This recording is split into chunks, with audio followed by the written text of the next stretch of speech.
So if you have a spondylolisthesis, where both bones in the back are broken, the pars articularis are broken, and you're starting to slide forward, that often creates low back pain. So there are a couple simple stretches and things that you can do to help that. The first is what I call fish, or let's see. So you basically make a large lump with your hands that you're going to place on the floor, and then you're going to put your sacrum on top of that so that you can create a fulcrum. Okay, so you can see that I have my hands overlapping on my first and second fingers. I have those knuckles underneath my sacrum, and I create a fulcrum that I can then extend or reach my head further away from my sacrum, or the bottom bone in my spine. And then you come up slightly on your elbows, creating an arch that creates traction in the low back. And so that your head becomes the counterweight over that fulcrum that you use, and you continue to pull yourself away from where your hands are, but keeping your sacrum there, so you create an arched tension on your low back so that you can get that area to pop. Now the second way that I approach that is, and it's a little more difficult, we want to make sure that you can get here. Sometimes knees are a problem with this, but in yoga, you have a position where they start off like this, okay? And you want to, again, distract the low back, reaching, and you want to stretch all the way back, even if you don't have the range of motion. And then, again, using your legs as a fulcrum to reach. And at some point in there, you may feel a slight pop in your low back, and that will alleviate a lot of that tension and pain that you have in there. Because what you're trying to do with a spondylolisthesis is you're trying to pull that back apart and make it work. Let me show you. So a spondylolisthesis is where what we call the pars interarticularis breaks.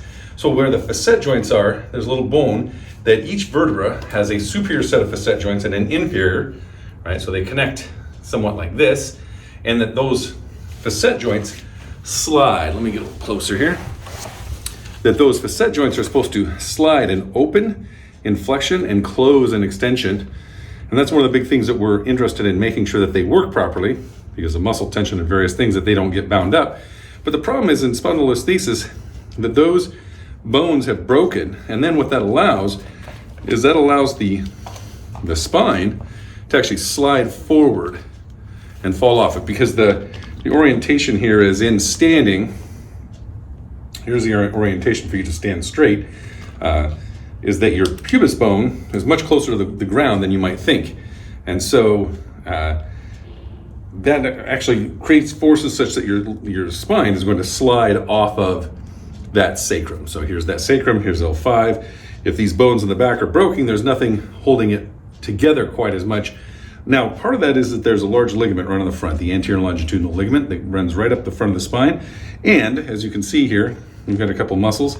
I don't have the psoas major, but the psoas major comes right through here and attaches to the front of the spine. And it's another structure that, when tight, and obviously in sitting and whatnot, when that becomes tight, it actually pulls your spine forward and will exacerbate that spondylolisthesis. So, and actually cause that spondylolisthesis over time, because those bones will give because of the constant pressure. So, and again, like I said, that my fix for that was to create a fulcrum on the sacrum and bend backwards, trying to pull, first off, get the vertebra back on the sacrum and get those things back in alignment, get those vertebrae back in alignment. So pull that apart, stretch that anterior longitudinal ligament, stretch those hip flexors, and get that to pop. And like I said, you can do that with your knees bent under you. That takes quite a bit more range of motion and flexibility. But what I call fish, or has been described to me as fish in yoga, is that you overlap your hands like this to create a fulcrum over which you pull that sacrum.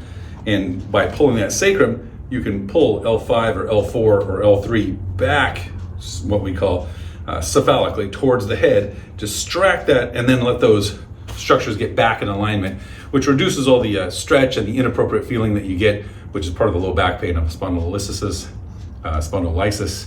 Spondylolysis is just a one-sided spondyle, and you haven't really slid forward, but it's certainly torqued and twisted. You can also get that back in there, so those are good options.